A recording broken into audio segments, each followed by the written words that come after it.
பர்ஃபெக்டாக ஆப்பம் பண்ணணும் அப்படின்னா நல்லா 2 குழிக்கரண்டி அந்த மாவை விடணும். இந்த மாவு எப்படி ப்ரிப்பேர் பண்ணுறது அப்படின்றத என்னுடைய சேது சித்ரா கிச்சனில் நான் சொல்லியிருக்கேன். நீங்கள் போய் பாருங்கள். ஃபஸ்ட்டு என்னுடைய வீடியோவை பார்க்குறவங்க சப்ஸ்கிரைப் பண்ணலைன்னா சப்ஸ்கிரைப் பண்ணிவிட்டு பாருங்கள். இந்த ஆப்பம் 2 குழிக்கரண்டி ஊற்றிட்டு அதை நல்லா ரொட்டேட் பண்ணி விடணும். ஆப்பம்னா இந்த தோசை மாதிரி ஊற்றுறது அந்த மாதிரிலாம் இருக்கக்கூடாது.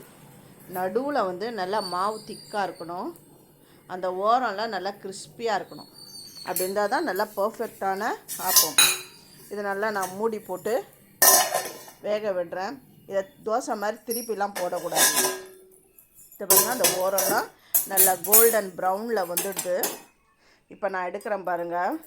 இது வந்து கரண்டியே தேவையில்லை, அப்படியே கையிலேயே அப்படியே உரித்து எடுத்துடலாம். அவ்வளோ ஈஸியாக சூப்பராக ஆப்பம் எப்படி வந்துடுதுன்னு பாருங்கள். இந்த மாதிரி மெத்தடில் ஆப்பம் பண்ணுங்கள். நல்லா சுட சுட இதுக்கு தேங்காய் பால் இல்லைன்னா கடலைக்கறி இதை வச்சு சாப்பிட்டா ரொம்ப நல்லாயிருக்கும். இந்த ரெசிப்பியை இந்த ரெசிபி அப்படி வேணுன்றவங்க என்னுடைய சேது சித்ரா கிச்சனில் போய் பாருங்கள். தேங்க்யூ.